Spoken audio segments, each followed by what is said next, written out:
Ang ating Presidential Communications Office Chief, Sec Dave Gomez. Sec, magandang hapon po, Peter at Rica, kasama ninyo. Magandang hapon naman, Peter, Rica, at salamat sa pag-imbita. Secretary Dave, kami po ang magpapasalamat. I think this is our first time together dito po sa sa DZMM. Na kami ni Rica ang nakaupo. So, let me start by saying na ang talagang nag-expose nung korupsyon na pinag-uusapan at ngayon ay yumayanig sa buong bayan ay ang Pangulong Bongbong Marcos mismo, no?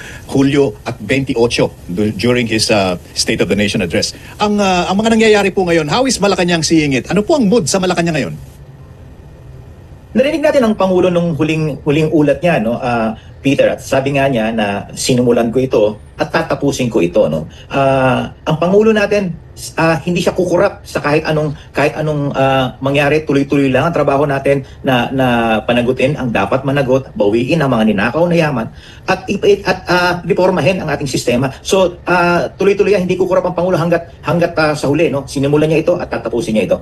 Pinahayag din ni Pangulong Bongbong Marcos po na sabi niya, on or before December 15, may mga makukulong at wala na silang Merry Christmas. Are we on track towards fulfilling that?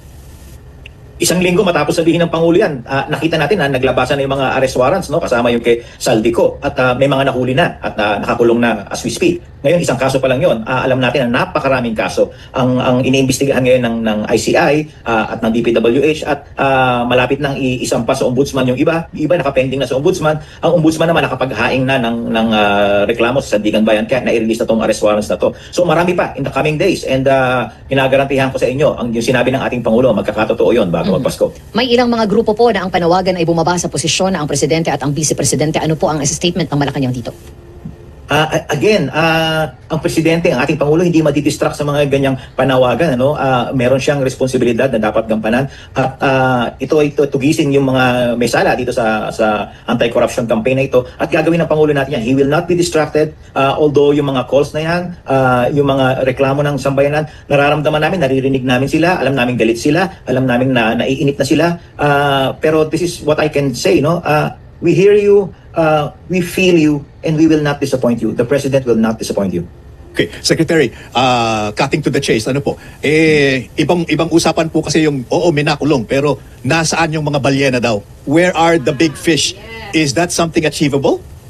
It is, Peter, and I can assure you that, no. If you look back in time, yung ating isang pinakamalaking corruption scandal, yung PDAC scandal, it took almost a year before the case build-up was finished and filed in court, and people were arrested and put to jail. It took them almost a year, and in spite of that, in spite of the long period for the case build-up, a lot of them still went scot-free.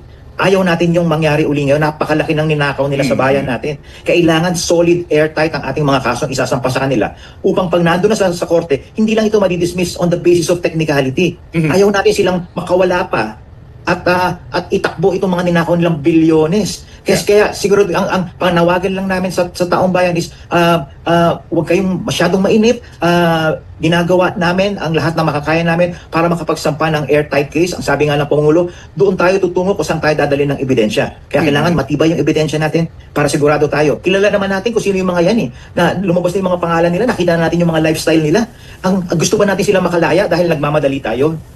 Sec Dave, ang sabi nga nung iba, okay, so beyond Malacanang, beyond the executive branch, ano po, yung PDAC scam, nakulong, napalaya ulit parang, exactly. Opo, parang are we looking at the same scenario, perhaps?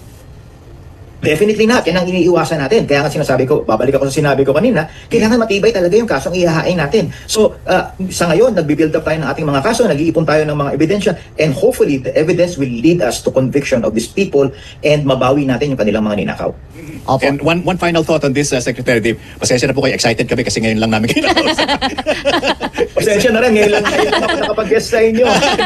Ulit ako. Maraming salamat. Well, this is not a perfect analogy by any stretch, ano po. Pero yung nangyari pong kalunos-lunos na sunog sa Hong Kong, abay nasusunog pa lang yung mga building, dinamput na yung mga contractor, ano po. And perhaps that's not really a perfect example of the essence of democracy. Pero that demonstrates, di ba, Secretary Dave, na ang bilis gumalaw ng gobyerno. And we're looking at the present administration to at least make it very plain and clear that they mean business at makulong ang dapat makulong at walang sasantuhin. Go ahead, please. Tama. Dapat talaga mabilis umaksyon ng ating gobyerno. Again, uulitin ko yung sinabi ko kanina. Yung PDAP, inabot tayo ng halos 1 taon.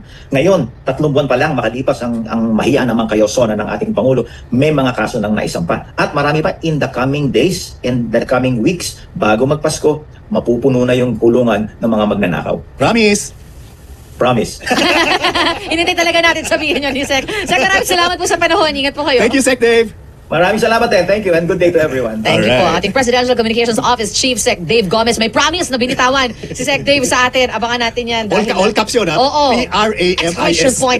Promise. Susunod, tuloy-tuloy pa rin po. Sa puntong ito ay makakausap natin via Zoom ang suki na dito sa DZMM Teleradyo. Walang iba kundi si Secretary Hans Leo Kakdak ng DMW, Department of Migrant Workers. Secretary Hans, good morning ho. Good morning, Sir Danny, at sa inyong mga tagapakinig, tagapanood. A blessed and happy Bonifacio Day po. Okay, a blessed Sunday also, Secretary Blessed Hans. Sunday. Oo, salamat ho, Secretary Hans. Anyway, kaya ako kinuha rin ang side naman ng DMW kasi syempre may mga feedback kayo no dito sa mga nangyayaring kilos protesta dyan sa ating mga OFWs, lalo na meron kayo mga satellite offices sa iba't ibang panig ng mundo, di ba? So far, nakakaalam kayo kung ano yung sentimiento ng ating mga kababayan sa abroad as they are monitoring all the developments at saka yung gustong pagpapanagot dito sa mga sangkot sa malawakang at anumalyang flood control projects. Secretary Hans. Opo, definitely, Sir Danny, hindi lamang sa komunikasyon through internet, through messaging, through phone calls, kundi face-to-face ang pakikidaupalan natin sa mga kababayan natin mula sa ating bagong bayani ng mundo, Servicio Caravans. Nakakalabing-8 na po tayong Servicio Caravans since last June when we kicked off in Hong Kong. And 10 cities kung saan nandun po ang ating mga OFWs all around the world na po ang pinagdahusan nito. At syempre, sa pakikipag-usap po sa mga kababayan natin, damang-daman nila yung kasalukuyang sitwasyon kung saan nagkakaroon ng mga investigasyon doon sa mga katiwalian dito sa mga proyekto tungkol sa flood control. And malinaw naman sa kanila ang kanilang ang stand dito sa pakikidaupalan ko sa mga kababayan natin na sang-ayon sila sa pagsasagawa ng mga investigasyon at kaparaanan, pagsisiwalat na pinangunahan ng ating mahal na Pangulo. At alam nila, they're fully aware of the developments with regard to the investigations that are unfolding, yung mga kasong renefer sa Ombudsman, ni Sec Vince Dizon at ng DPWH, yung sa BIR, yung 12 tax-related criminal cases involving 8.87 billion in tax liabilities na mga salarin dito sa mga tiwaling flood control ghost projects. Sa Independent Commission for Infrastructure, yung 45 individuals referred to the Ombudsman. Sa DOJ, yung mga referred to preliminary investigation ng Ombudsman referred by the DOJ. Sa Philippine Competition Commission, 15 other cases. And then one set of cases, of course, sa Sandigan Bayan, laban kay Congressman Saldico at mga former DPWH officials. So, lahat naman ito, yung sa anti-money laundering, yung mga 9 freeze orders, ni Executive Director Matthew David, so, and then sa Bureau of Customs, yung auction of assets, lahat po ito, nakasiwalat at daman naman ng mga OFWs tungo sa pagkakaroon ng hustisya kontra dito sa katiwalian na isiniwalat, iniulat, at pinangunahan ng ating mahal na Pangulo. Pero for now, I'm sure medyo link, naka-ano rin kayo, coordinated kayo close dito sa mga group chat ng iba't ibang mga, alam Yes. mo na, regional organizations. Alam ko, very active ako dyan dati. Alam ko kung ano yung mga sentimiento ng bawat bansa. Ngayon ho ba, nakikita nyo, meron bang collective sentiment na buong-buo pa rin ang tiwala nila sa Pangulong Marcos for now? Yes, of course. Alam nyo, merong mayorya na suportado po ang liderato at mga programang serbisyong pang OFW ng pamahalaan ng ating mahal na Pangulo na dala ng ating Department of Migrant Workers. Of course, babagitin ko Department of Foreign Affairs, si Sec Tess Lazaro, at makatuwang natin sa serbisyo caravans na linilalahad ko. Example lang, 18 na naraos nito. But for the last 15 days, ay nagkaroon tayo ng ratsyada sa 6 na lugar sa mundo, at of course babanggitin ko ang Riyadh, ang Abu Dhabi, ang Dubai, ang Hong Kong, kung saan dinaos din natin kamakailan at nakapagpulong pa nga ako sa Labor Department Secretary doon. And then sa pagkakaroon natin sa Alcobar, Sa Italy, di ba? Sa Saudi Arabia. Sa Italy, Italy, nung mga 1 or 2 months ago, kasama ang ating tama. mahal na unang ginang in London. And padating pa ang Jeddah at Kuwait. Kasalukuyan, ang team natin, ang Servicio Caravan, with around 10 to 16 government agencies ito, ay nasa Cambodia. Katuwang ang DFA, ang SSS, ang Pag-ibig, ang PhilHealth, ang Department of Tourism, Department of Trade and Industry, ang Philippine Statistics Authority, yan, pag-issue ng National ID, ang Public Attorney's Office, si Chief Persida Acosta, nagbibigay ng mga legal clinics at payo sa mga kababayan. And then of course, ang OWA, si Administrator PY Kaunan, nakapag-issue na ng halos 400,000 e-cards. Si Admin PY Kaunan mula nung siya nag-assume at ito nga, nagkaroon ng malawakang pag-print out within 2 to 3 minutes na piprint out ng mga e-card printing machines ni Admin PY, yung mga OWA e-cards. Ito na yung parang common ID system ng mga OFWs. Not to mention yung digitalization efforts ng DMW kung saan Yun, importante. pinapalitan na natin ng OEC, Sir Danny. Yes. At 400,000 na rin ang na-issue natin in partnership with Sec Henry Aguda Okay. at ang DICT kung saan e-travel na ang outcome document ng documentation ng OFW, hindi na po OEC. Importante kasi yun dahil very active din ngayon si Henry Aguda, no? Lalo na yung mga transparency Yes. portal Yes. sa DPWH. Siguro nasusundan din ng mga ng ating mga OFWs yun, yung transparency portal sa PhilHealth at saka dyan sa SSS. So somehow ito yung mga positive developments in terms of para at least, di ba, na pati taong bayan nasusubaybayan kung paano yung Yes, mga yes. mechanism at paano nakapapasok yung mga procurement, mga bidding sa kontrata. Yes. That's right. Yung mga mekanismo ng pagdi-digitalize for transparency, I know they're on track to developing the blockchain methodology. At dito sa atin, yun nga, yung digitalization. Nakipagsani puwersa tayo sa eGov, yung inilunsad ng ating Pangulo about 3 months ago sa San Juan, yung e-Servicio Hub. Kasama tayo doon at nagkaroon ng eGov app portal ang DMW. Kaya pag pumasok ka sa eGov app, nandun ang DMW, you will document yourself as a returning worker at gusto mo uling lumabas ng bansa. Wala ng OEC, ang outcome document ngayon ay e-travel na. Yung e-travel departure card, Sir Danny, kung maalala nyo, digitalized na kasi yun. Di ba dati Tama, finifill up natin yun manually. Yeah. Ngayon, digitalized na. At E-travel. yun na ang outcome document, yung e-travel, Bureau of Immigration, DICT departure card. At hindi na po yung OEC para mas madali. No? Sabi nga ng ating Pangulo, red carpet, hindi red tape para sa ating mga mahal na OFWs. Pero ngayon, isingit ko na rin to dahil alam nyo, December 1 na bukas, ini-expect natin marami sa mga OFWs ang babalik for the Christmas vacation. So far, alam ko, marami tayo, di ba? May mga OFW lounge na tayo sa mga airports that they Yes. can relax at somehow give them comfort when they come back. Hindi sila yung nagpipila-pila mahaba. Yes, mula nung inanunsyo ng ating mahal na Pangulo sa kanyang SONA 2024, June 2024, ang pagkakaroon ng OFW Lounge, 1.5 million na ang napaglingkuran nitong dami, OFW Lounge sa pinasisinayaan ng OWA at may tulong din ng Department of Migrant Workers. At in fact, hindi ko lang pangungunahan yung anunsyo pero meron tayong activity bukas, tama-tama yung pagkabanggit nyo, Sir Danny. Kasi di ba, ang merong unang fake news na isasara na yung OFW Lounge, hindi po totoo yun. In fact, dadagdagan pa at pinapalawak. At itong pagpapalawak ng OFW Lounge, bukas po yan. Hindi ko muna pangungunahan yung anunsyo. Abangan po ang susunod na kabanata bukas po ng umaga. Wow, okay. Inadaos yung Announce ko na ngayon para magandang OFW Lounge. Ano to? Terminal 3? Terminal 3 meron, di ba? Terminal 3 meron ng OFW Terminal lounge. 3, Terminal 1. So, linalakihan natin ang lounge doon. Tapos, hindi lang yun, dadagdagan pa natin. So, magkakaroon pa ng lounge sa Cebu, yung award-winning airport sa Cebu, at dito sa Clark. Kaya magkakaroon pa, dadagdagan pa nga at hindi ba babawasan ang Okay. OFW Lounge. Libreng pagkain, libre ang pananatili doon.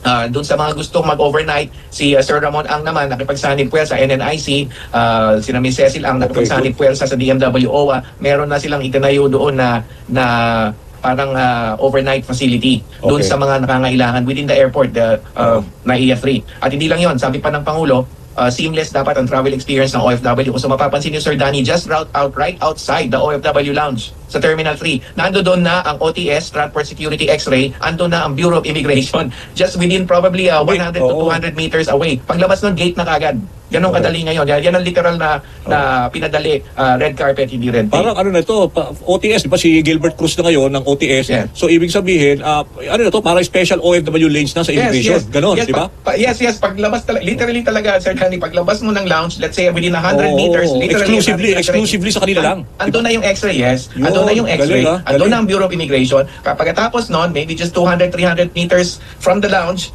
ay labas na to the gates.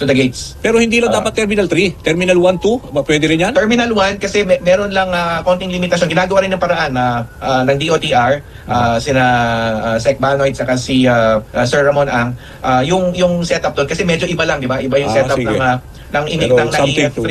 yeah. Kaya sa NAIA 1, kaya sa NAIA 1, doon naman, ang setup doon ay paglabas mo, pag after ng immigration, nandun yung lounge. Okay. So, sa lounge, tapos paglabas mo, yun, napapunta na yun sa gates. Sige, at least this is something na we have to anticipate at saka we're looking forward na ito ay matuloy talaga. Salamat, Secretary Han, sa oras, ha? Maraming salamat, Sir Danny, sa inyong tagapakinig, tagapanood. Gusto ko lang banggitin na 1348 hotline. 1348 hotline. yun. Para dumulog lang po kayo at tutugan na natin. Ayaw din po ito sa tagubilin ng ating mahal na Pangulo. Okay, Maraming salamat sige. po. Okay, maraming salamat. At saka advance Merry Christmas pati sa mga OFWs natin. Thank you, Secretary Han. Yes, thank you. Advance Merry Christmas. Okay, yan Gobyerno si Secretary Hans Leo Cacdac, Department of Migrant Workers. Tuloy-tuloy na ho tayo dito sa special coverage. Balikan natin Si si Yusek Claire. Castro. Naputol tayo kanina doon sa pinag-usapan natin mga reforms. Yusek Claire. Kasi isa din doon sa mga panawagan sa Trillion Peso Power, sa Trillion Peso March ay yung calls against political dynasties. Ano ho ba ang tingin dito na ating Pangulo? Kasi si Pangulo, meron din siyang anak na nasa Kongreso. Kasi siyempre, hanggat binoboto yung tao, binoboto yung mga kandidato, kamag-anak yan, di kamag-anak yan. Sa ngayon kasi, wala tayong magagawa. Kasi nasa demokrasya tayo eh. Kung sino pipiliin ng tao, na inibinoto, proseso yun eh. Pero ayun nga po, may nakahaing panukala to ban political dynasties and they are asking the President na i-certify to as urgent. May posisyon na ho ba ang Pangulo dito? Hindi, unang-una ganito Chinek ko eh. Kasi nung last year, parang si Senator Robin Padilla. Tama ba ako? Sa ngayon akbayan ang naghain ng ng siguro, panukala. tingnan natin. Okay, kasi dapat makita muna natin yung mga provisions ito. Kasi nung nakita ko last year, si Senator Robin Padilla, isa sa may panukala. Yes. Anti-political dynasty. Pero may nakita tayong news na parang tinutuloy pa ba niya to? Dahil siya mismo ay natutuwa na lahat ng kamag-anak yata ng Duterte sumalang sa election. So parang contradicting doon sa gusto niyang ipanukala ng anti-political dynasty. So ito naman, tingnan lang po natin kung ano po ba yung bill, kaaralin naman po yan, para susugan o para tignan ng Pangulo kung nararapat ito. Samantala, dito muna tayo sa latest update sa EDSA Shrine. Naroon pa rin po si Darlene Kai. Darlene! Ka namin dyan mula sa EDSA Shrine. Si Yusek Claire gusto mag-react doon sa sinasabi ni Professor Monsod kanina tungkol doon sa asa na yung mga matataas na opisyal na hindi pa nakakasulat. May binanggit pa siyang pangalan. Yes. Oo. Una-una, sinabi na natin kanina, di ba? Sabi nga ng Pangulo ay yung finding of the cases is not just for optics. Kailangan may ebidensya. Kailangan, hindi lang ebidensya, dapat kumpletong ebidensya na makapagtuturo talaga sa kanila. So, kaya ngayon, meron ng mga preliminary investigation na sinasabi natin, sabi niya dapat ikulong na.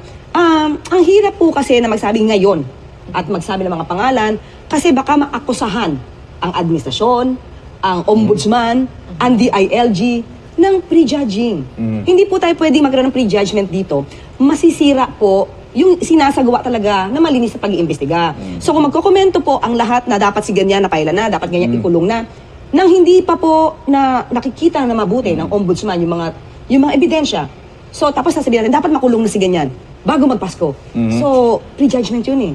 So hindi po siya naaayon sa due process. So dapat laging may due process tayo dito at hintayin na lamang po natin kung ano po ba yung magiging resolution talaga ng ombudsman sa mga mambabatas, mga political mga politicians na nabanggit. At kung meron namang sapat na ebidensya na nakita ang ombudsman, doon po talaga magkakaroon ng warrant. Yusek, gusto ko rin makuha ang reaksyon ninyo, partner, doon sa binanggit ni Professor Monsod. Defining moment daw ito para sa sambayan ng Pilipino. At nagbanggit siya ng parallelisms at points in history na nagkaroon ng ouster of presidents dahil nga sa mga iba-ibang mga kontrobersya.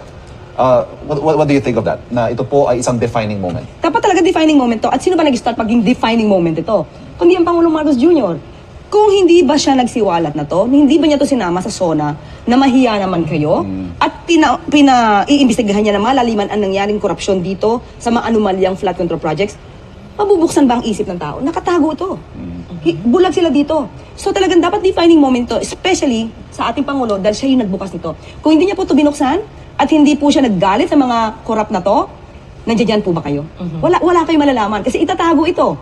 Katulad ng nakaraang administrasyon. 6 years. 2020 pa, may ghost projects. 2020, inamin ni dating Pangulong Duterte. Ano napala natin? May napala ba kayo? Wala. Ngayon lang meron.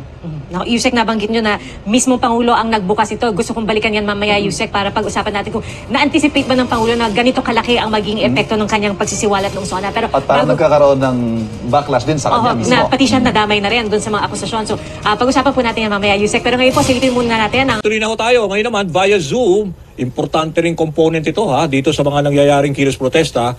Si Secretary Henry Aguda, Department of Information and Communications Technology, DICT. Secretary Henry, si Danny Buenafe uli sa programa dito sa DCMM. Magandang good morning, Boss Danny. At sana po'y yung weather is mag-hold kasi may Yes. prediction po ng ulan. Pero doon sa mga kababayan po natin sa labas, dala na po kayo ng payong tsaka raincoat Yun. para lang sigurado po. Nako, napaka-importante rin kasi ang iyong role ngayon napaka-relevant ngayon, Secretary Henry, lalo na sa DICT. Ano ba ang mga concerns natin? Lalo ngayon, may mga ganitong ang dami kasi di ba yung fake news at saka itong mga disinformation na kumakalat. Yung cyber security issue, what can you give us an advice para doon sa mga, let's say, mga netizens natin, Secretary Henry? Ay, yung usual po na advice na sinasabi po natin, kapag it's too good to be true yung nakapost. Eto po, kanina umaga, may tinake down na naman ako, nagpapanggap na Ganon? yung Department of Finance daw namibigay ng investment plan. So, Nako. tinitake down po natin yan. Pag nakakita kayo ng news na kikita kayo ng 100,000 pesos, basta i-click nyo lang po, huwag nyo na pong i-click. So, isa po yon. If it's too good to be true, huwag nyo na pong i-click. Tapos second, yung mga nabanggit ko ngayong Pasko po, yung mga hackers po at kriminal, susubukan po nilang kunin yung bank account nyo, yung pera nyo sa e-wallet. Kapag yung telepono nyo po ay nagtra-transact kayo at yung signal niya bumaba sa 2G, 3G, mag-ingat na po muna kayo. Baka mas maganda, huwag kayo mag-transact online until 5G or 4G ang signal nyo. At kung magkakaberya naman po at may problema kayo, kunan nyo lang po ng screenshot yung tingin nyo na fake na post at padala nyo sa 1326 at dict.gov.ph at makakaasa po kayo within 24 hours, a-actionan po namin yan. Ulitin mo nga, Secretary Henry, 1326 tapos yung hotline? 1326 at dict.gov.ph. Email po yan. Okay. Pero pwede nyo rin tawagan ang 1326. Alam mo, which brings me to ito personal concern ko kasi ako mismo siguro patulungan mo rin ako. May gumagamit din ng sa akin, tingin ko AI powered din yung ako mismo nagsasalita raw tapos trying to siguro dahil nakikita sa TV or whatever, yung encouraging investment opportunity ako daw. Kaya minsan yung mga kaibigan ko tinitext ako, talaga bang ini-endorse ko tong produktong to. Siguro what is the best way for me para ma-disclaim ito? Diba? Ay, perfect po yan. Hindi lang kayo. Ang dating lang yan, kapag kayo ibig sabihin nag-arrive na kayo, ka-level nyo sila Mr. Kaya nga, may naniniwala, So, ano po yan? Gawan nila ng screenshot, yung URL. Yun lang po, yung URL. Or kaya yung image mismo. Tapos i-attach nila sa email nila sa amin sa 1326 at dict.gov.ph. Kaya po maganda sa email, kasi pag nakita namin yung image, itinatakbo po namin sa tool namin yan. Tapos makikita namin, hindi kayo yon. Kasi may mga parameters kami para Hindi nga malaman. ako yun Kaya sinabihan ko sila, pag tinetext ako, scam yan, huwag kayo maniwala. Pero dapat sabihin mo rin sa TV habang nag-a-anchor ka, di ba? Pwedeng bagitin. Oo. Padala na lang nila sa 1326 at dict.gov.ph at within the day po, tanggal yan. Okay, paganda. Anyway, samantalahin ko na rin to. Kasi the other day, napanood kita sa Malacanang, itong transparency portal, di ba, sa DPWH, malaking bagay ito para moving forward, na monitor na ng kahit ordinaryong mamamayan, yung mga nangyayari, mga bidding, mga, di ba, yung mga pagbibili yung sa mga kontrata, yung mga procurement. Pati ngayon, meron ka na rin transparency portal sa, di ba, PhilHealth at saka sa SSS. Meron pa yata mga parating pa ng mga iba na somehow ito, mamomonitor natin lahat ng mga transaksyon sa gobyerno, Secretary Henry. Oo. Ay, marami pang kasunod yan. At banggitin ko lang po, hindi lang po nag-uutos ang presidente. Siya po mismo, ang kakaiba nga siya po mismo ang kasama namin na nag-automate. Medyo maalam din po siya sa tech. So, sinimulan niya yun sa DPWH, di ba? Nung last Monday. Yes. Siya mismo nag-demo ng AI Kaya nga, siya na rin nagsabi ng design. So, nakakaya naman po ako. Ako yung secretary ng DICT. Hindi ako arangkada. So, sinunod-sunod na namin. So, last week, PhilHealth at saka SSS. Sunod-sunod na po lahat ng GOCC. Ngayon, kaya naman po inuna namin ang GOCC. Prina-prioritize po namin yung citizen-facing. PhilHealth, citizen-facing, SSS, Pag-ibig, GSIS. So yun po inuuna para maranasan kagad ng taong bayan natin. Yung information ba, proactively na nakadisclose na. Hindi na kailangan silang mag-imbestiga pa, pumunta kung saan agencies. At saka second, meron ding AI na tutulong sa kanila paano magbusisi at mag-check ng mga information. Ang sinasabi nga namin, hindi importante na numero lang ang ipakita. Dapat ipakita mo yung konteksto.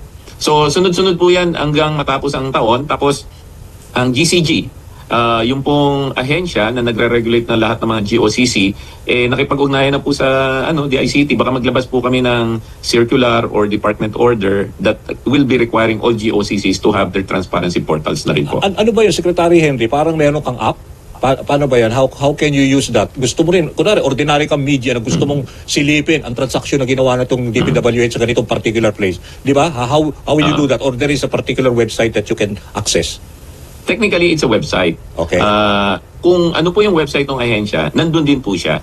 Pwede ko parang pong sumbong i-click. sa Pangulo website, gano'n, di ba? Tama po. Yun. Oo, pero ang kagandahan nitong website na to, Boss Danny, ano to, ang tinatawag namin dito, mobile friendly. Pwede mo ring i-download sa hindi ka cellphone. teki, Ngayon, hindi ka teki.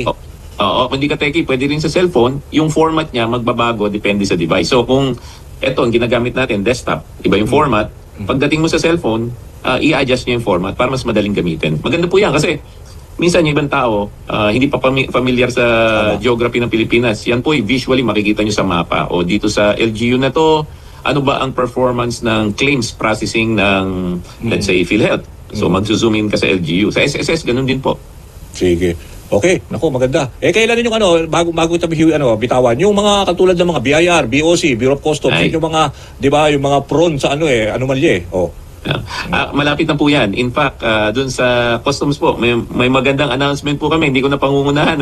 Sige. Pagdating po ng Disyembre, si Presidente po mismo, may inaugurate na solusyon. Para ba, alam na natin lalo pang Pasko, pag nag-i-import ka, nag-export ka, parang may tumatagal ng konti yung proseso. Pero sa pakikipagtulungan po sa Department of Finance at saka sa Customs po, meron po kaming i-inaugurate together with the President.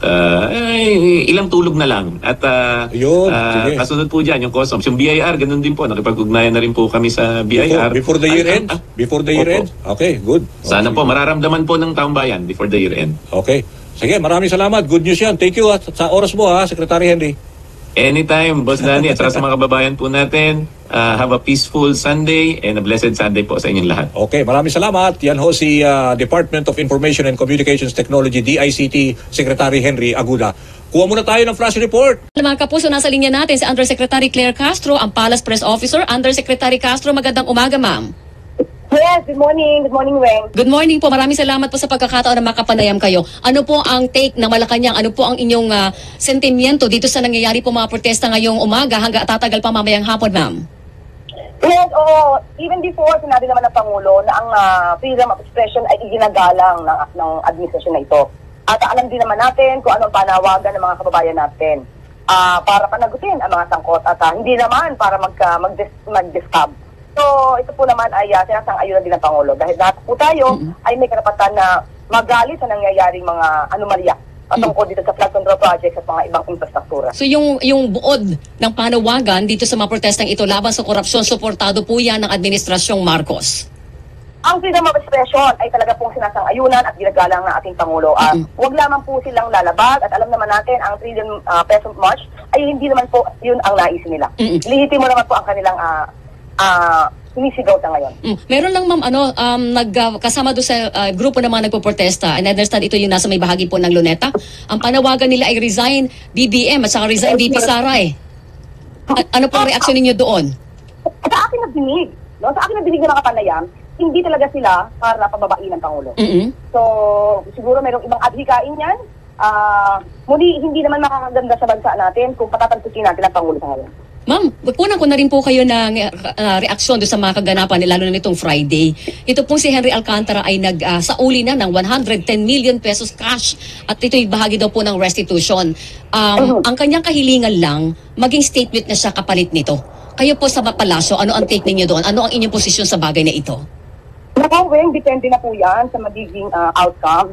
Kasi kapag po state witness naman, ay korte naman po ang nag-decide niyan. I-recommenda naman po yan. Kung naaayon yung mga requirements po, yung mga kailangan na mga kailangan gawin, no? Ibig sabihin na, wait lang, yung kailangan na, papasok kasi ako sa GMA, papasok na ako sa GMA. Wait lang, makamunan ako ng signal. Kasi ganito, may mga requirements bago ka maging state witness. So, i-recommenda yan kung naaayon naman, depende po sa korte yan. So, tayo naman po sa administrasyon kung ano po yung nararapat at ano yung legal at ano yung naaayon sa rules. Hindi naman po yan pipigilan. Basta po nasa tama lang po. Okay. Mayroon pang ibang naghahangad. Actually, pati si Bryce Hernandez yata. Although dati, nagkaroon ng pahayag si Bryce Hernandez na okay lang kahit hindi na. Yung masusuli ko para nasa bayan niya, parang restitution nga ng walang kapalit. Pero magandang balita pa ganon. But kung makakatulong naman po sa pag-usad ng kaso at talagang mapaparusahan nyo, dapat parusahan. Bakit hindi po? Di ba, Yusek? Opo, yun po yung naisang administrasyon ng naisang Pangulo. Kung may dapat panagutan, managot. At kung may kinakailangan na maging compromise at naaayon ito sa batas at naaayon sa rules, hindi po yan hahadlangan. Okay, ma'am, habang nandito at kaliwat kanan yung protesta laban sa korupsyon, nagmo-monitor po ba si Pangulong Bongbong Marcos? Nasaan po siya ngayon? Yes, opo, within the vicinity lang po sa Malacanang po at lagi po yan nagmo-monitor lalo pag ganitong mga okasyon. Ano po ang panawagan ninyo ngayon doon sa mga nagrarally, ma'am? Kasi siyempre, hindi maiwasan yung mga pangamba na baka maulit yung September 21 na nagkaroon po ng gulo, Yusek. Opo, ang Pangulo po lagi nakikinig sa sinasabi ng taong bayan. Gawin lamang po natin ng legal ang lahat ng mga aksyon magaganap ngayon. Okay, maraming salamat, ma'am. Hindi ko na kayo abalahin dahil maglalay pa po yata kayo. Thank you po. Salamat, Weng. Good morning, ma'am. Good morning po. Mga kapuso, si Undersecretary Claire Castro, ang Palace Press Officer, at si Pangulong Bongbong Marcos daw po ay nakamonitor sa lahat ng kaganapan sa maghapong ito. Super Radio DZ. Press Secretary Dave Gomez. Secretary Gomez, good afternoon. Magandang tanghali, Stanley. Okay, magandang tanghali. Secretary Gomez, ano na yung kalagayan ngayon ng Pangulo? Is he monitoring the developments in the rally points? Where is he? And how is he keeping up to date with the developments in these areas? Stanley, the president and the entire administration is monitoring the rallies. No, kami in government, we respect the people's right to peaceably assemble and express their anger, no, their frustration over this flood control issues. At kaisa nila kami, no, ito ay parte ng kanilang freedom of speech, no. So kami patuloy lang nag-monitor at sana manatiling mapayapa yung mga rally at maging vigilant lang tayo na bantayan natin yung ating mga hanay sa mga masasamang balak na manggulo, no? Okay, Secretary Gomez, we were talking to Akbayan in an earlier program and they were saying that this is supposed to be an ultimatum protest for President Marcos. They were saying that they are looking forward to more accountability from the president given that his name was dragged in the corruption scandal. How does he feel about this? The president will not be distracted by any of these calls for him to step down, to resign. He will finish the job that he began. No, if we remember, it was the president himself who blew the whistle on this flood control anomalies in his Mahiya naman kayo zona. He's not blinking, and he will see this through. He will finish this, at sabi nga ng ating Pangulo, sinimulan ko ito, tatapusin ko ito. Okay, what's the strategy now? Because there seems to be, the corruption issue seems to have a life of its own. It is evolving. Napakaraming information ang pumapasok. And having said that, of course, mas marami ang nagagalit, umiinit yung damdamin ng publiko. And these protests could go on and even perhaps result in some calls for the president to resign. Ano yung outlook ninyo dyan sa grupo ni President Marcos on how this would pan out? Yes, Stanley, ramdam namin yung galit ng mga tao, no? Ramdam din namin yung kanilang pagkainip sa mga dumadalo sa rally at mga dadalo pa sa mga ibang pagtitipon. Ito lang masasabi ko, no? We feel you, we hear you, and we will not disappoint you, no? Tandaan lang natin, kailangan natin obserbahan ang due process sa lahat ng ito, no? Kung maaalala nyo, nung yung huling PDAP scandal, umabot halos isang taon bago na isa pa ang mga kaso at meron tayong mga naipakulong. At meron pa rin doon sa mga sinampang kaso na yun, ang mga nakalaya. Ngayon, 3 buwan pa lang simula nung binunyag na ating Pangulo ito. At marami nang nakasuhan at marami pang makakasuhan at meron ng mga nakulong at pangako nga ng Pangulo natin bago magpasko, mas marami pa ang makukulong. Kasama na dyan yung mga tinatawag nilang big fish. Ang importante lang talaga, mapatibay natin yung ating mga ebidensya sa ating case build-up para this time around, walang makakalusot sa mga nagnakaw sa bayan. Sisiguraduhin natin mananagot sila at mababawi natin yung kanilang mga ninakaw. Okay, Saldico has been vocal, at least, to say the least, against the president, and there are continuous releases of this video in the past week, and I'm assuming that this will go on. The president has been clear in his stand that he will not glorify Saldico's comments with a reaction or comment. But do you think at some point the president needs to address really the accusations, because that is also one of the issues that the people want to hear about? I'm beginning to sound like a broken record here, Stanley. Unless and until Saldico returns to the country to face the music, to face his arrest warrant, and swear under oath all this allegation, lahat ito mananatiling hearsay. Hearsay sa isang taong desperado, hearsay sa isang taong nagtatago sa hustisya. Come home, face the music, swear under oath, and then, yung tinatanong mo kanina, kung umabot sa punto yun, saka natin sasagutin yung mga allegation na yun. Pero sa ngayon, we will not answer we will not dignify any of those accusations from a desk desperate man who's in hiding, who's a fugitive from justice in the Philippines. Okay, but you are aware though that that is one of the demands, at least action against those perceived to be allies of the president that could be involved in the corruption issues. Ito kailangan talagang ma-prosecute, no, kahit sino man na walang sinasanto, and that's what the public wants really. So what's the president's stand there? Although sinasabi niya walang sasantuin sa investigation, but the public demands something more concrete. That's correct. That's correct. The president, sinabi na Pangulo natin, walang sasantuhin talaga. And so far, lahat ng gustong imbestigahan ng ICI, hindi natin hahadlangan. Lahat ng na dapat sampahan ng kaso, hindi natin hahadlangan. So the president has been consistent with what he is saying, no? Na walang kaibigan, walang kaalyado, walang kapartido, walang kapamilya, at walang sasantuhin. Okay, Secretary Gomez, would like to get your reaction on the latest pronouncement of the Vice President saying she is ready to assume position should President Marcos be removed from power. What are your thoughts on this? Well, when a person assumes the vice presidency on day one, she should be ready to assume the presidency. You know, that's her role, a spare tire. Okay, kasi may mga observations kasi na medyo presumptuous, parang it's insinuating na kailangan nga siguro tanggalin yung Pangulo by saying that, you know, she is ready to assume that position. How is the president reacting to that? Now, I mean, again, as I said, from day one, the vice president should be ready to assume the presidency if and when the sitting president becomes incapacitated in office. She should have been ready day one. Now, to say that in the midst of all of this may add to some form of destabilization, and you're correct. It may be a bit irresponsible, that statement at this point.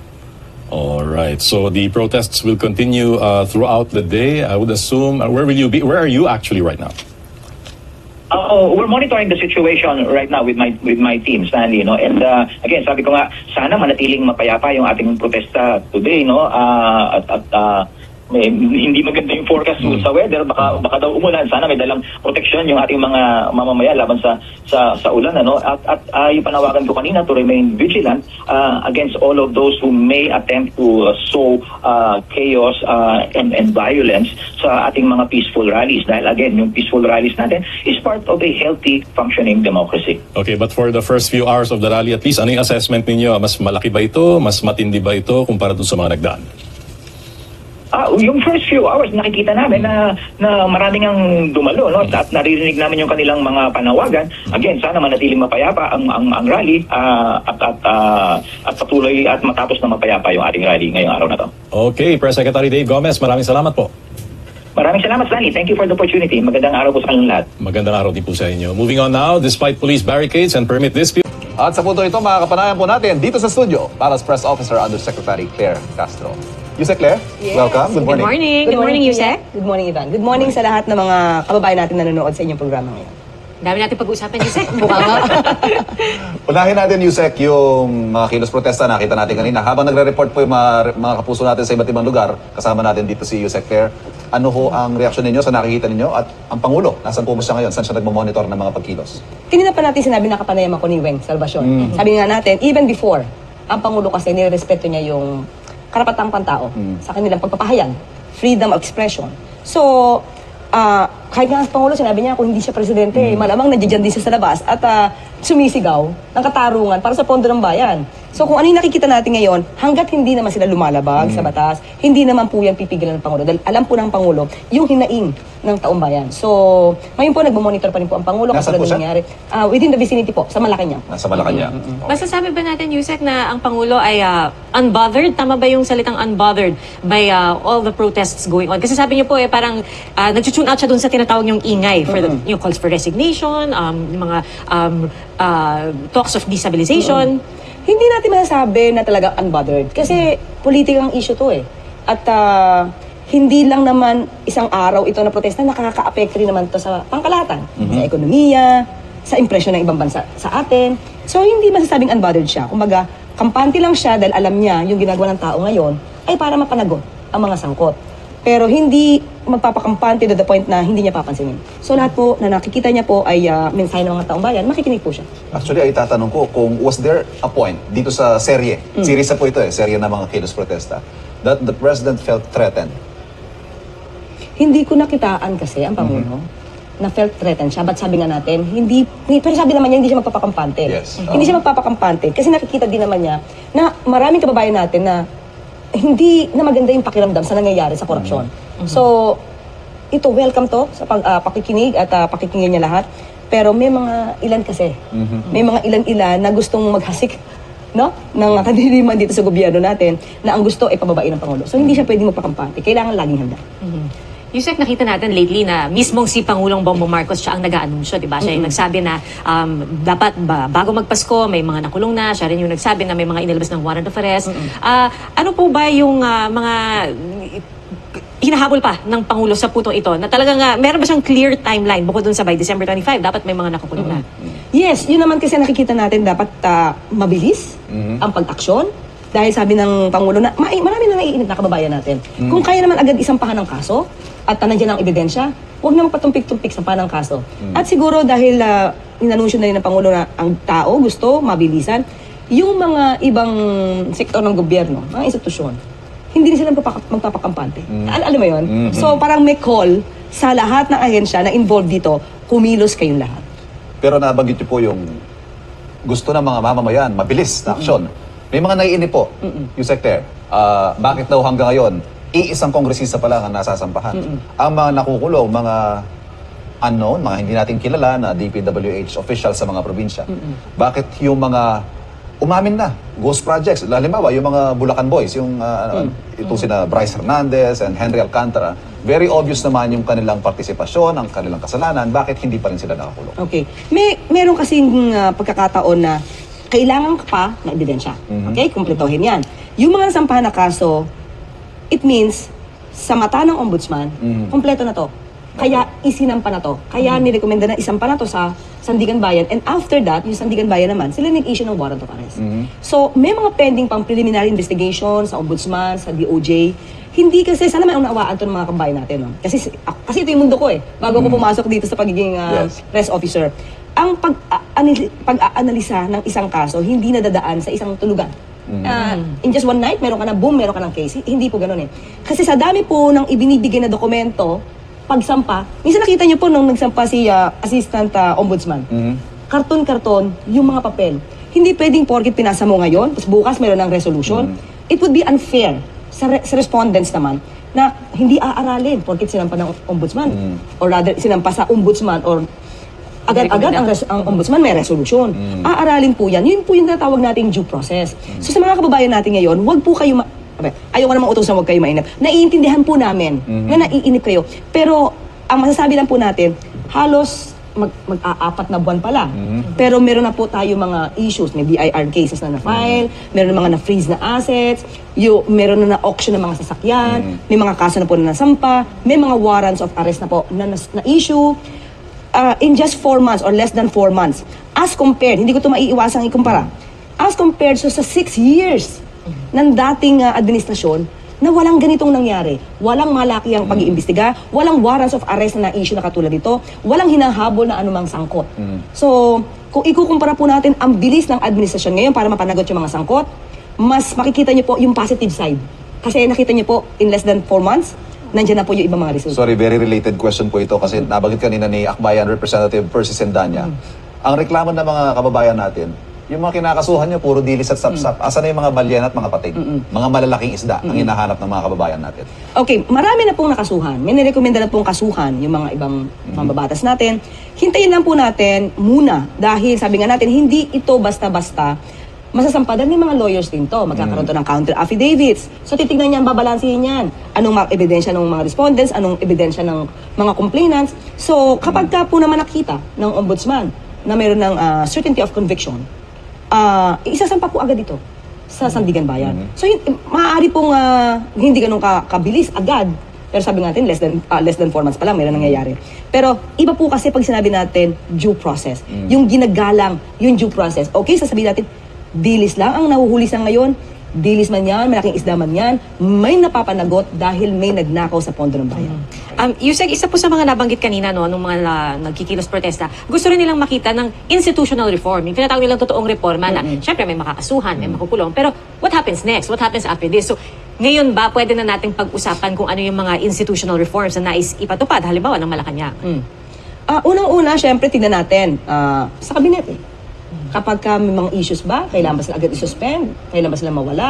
So, isa yan eh. Kasi para ipakita ng Pangulo na hindi nagtotolerate ang Pangulo kung may mga kasama siya na may issue. Hindi natin sinasabing guilty po Okay. Kung may mga issues dito, hindi po yan itotolerate ng Pangulo. So, maging pribado man sila na citizen, ano man mangyari, kahit wala na sila sa posisyon, tuloy pa rin ang pag-iimbestiga.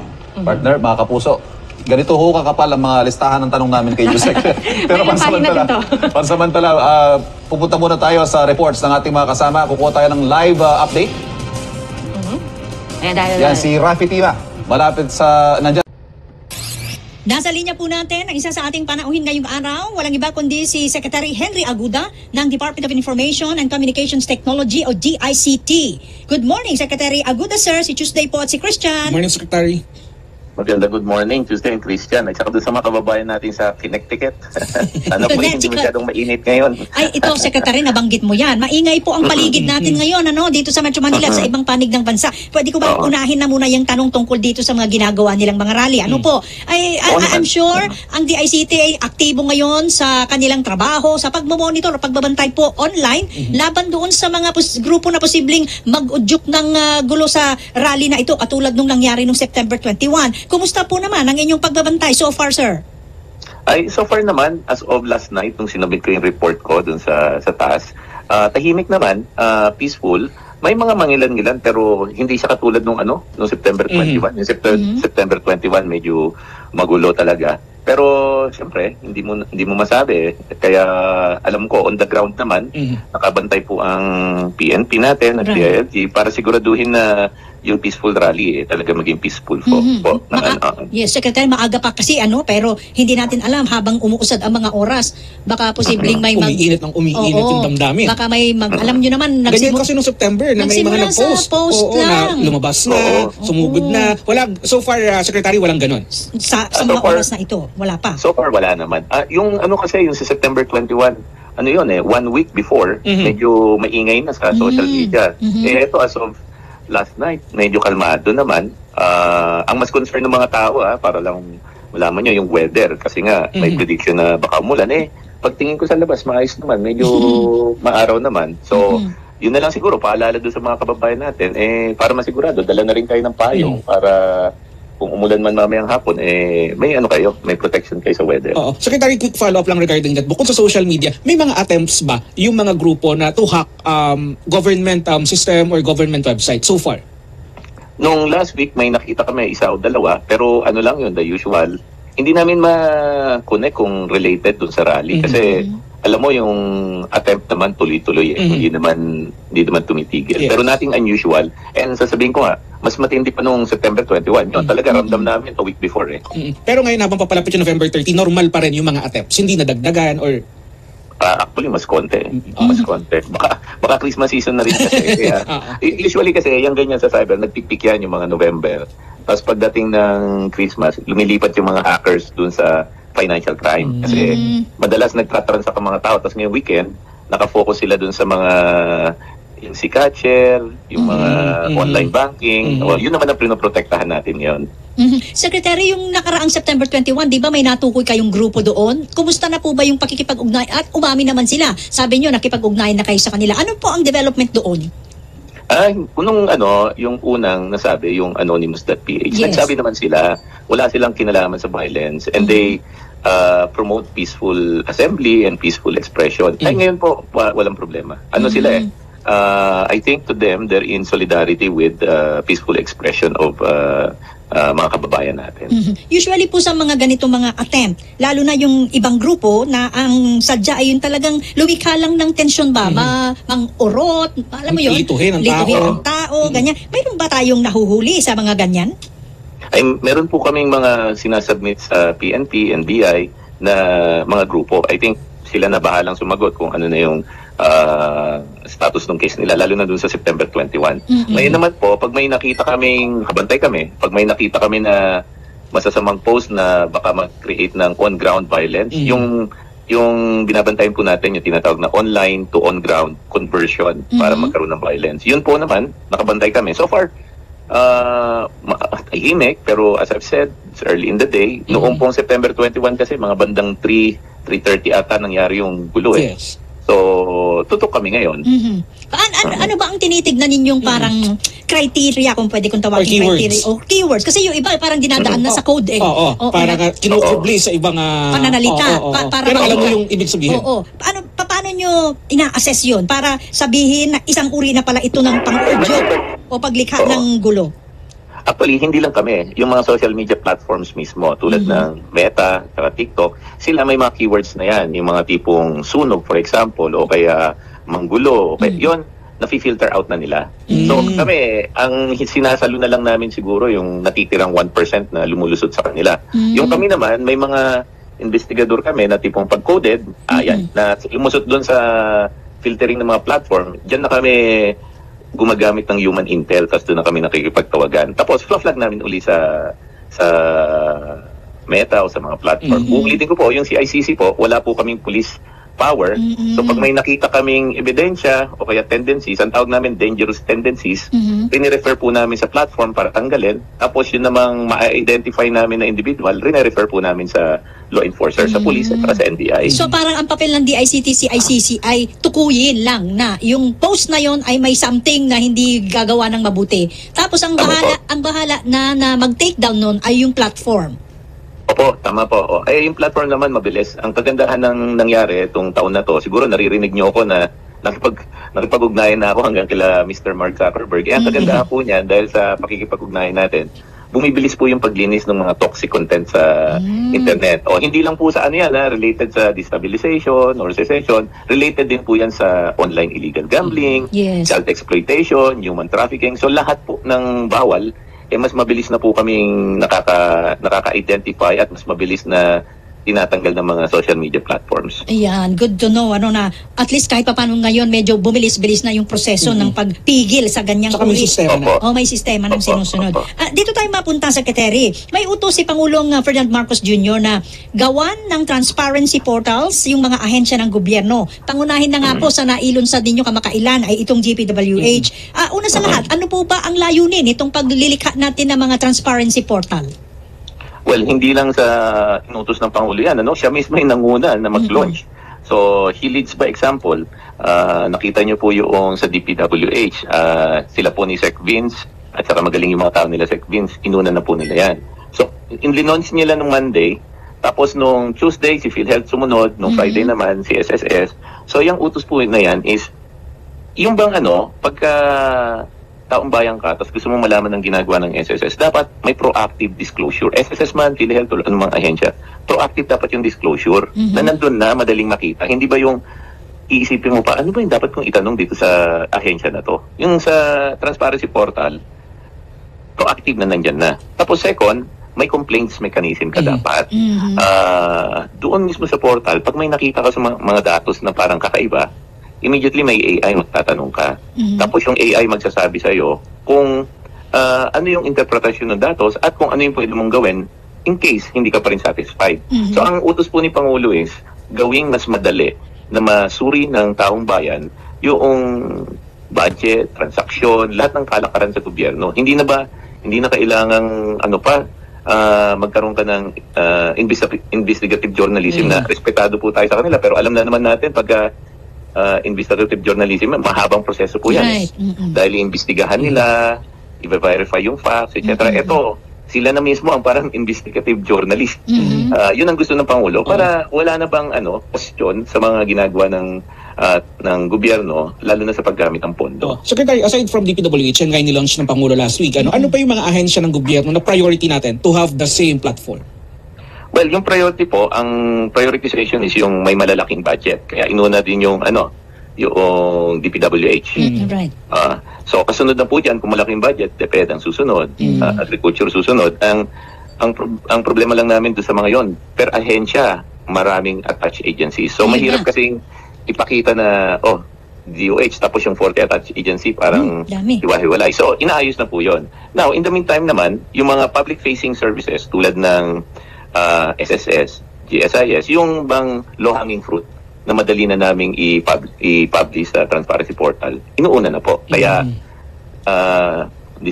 last week po, PhilHealth, tapos naging SSS.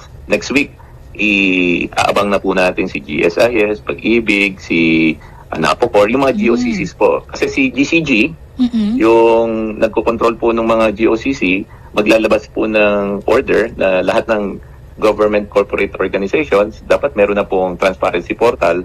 Sana po matapos ang taon, pero sa akin, realistic po, baka January, February na. Lahat yan. Tapos yung mga napakarami nito, Secretary. Ay, opo. Pero ang kagandahan naman, lahat magkikipagtulungan. Yun nga, pasasalamatan ko uli si PCO Mercado at saka si PCO J. Declaro. Hindi po sila nag-antubili. Nung sinabi ni Presidente, sila mismo nagbigay ng information. Nung dati po kasi, ang mga ahensya, parang ayaw mag-share ng information. Alam niyo po yan, di ba? Ngayon po, iba na po yung kultura.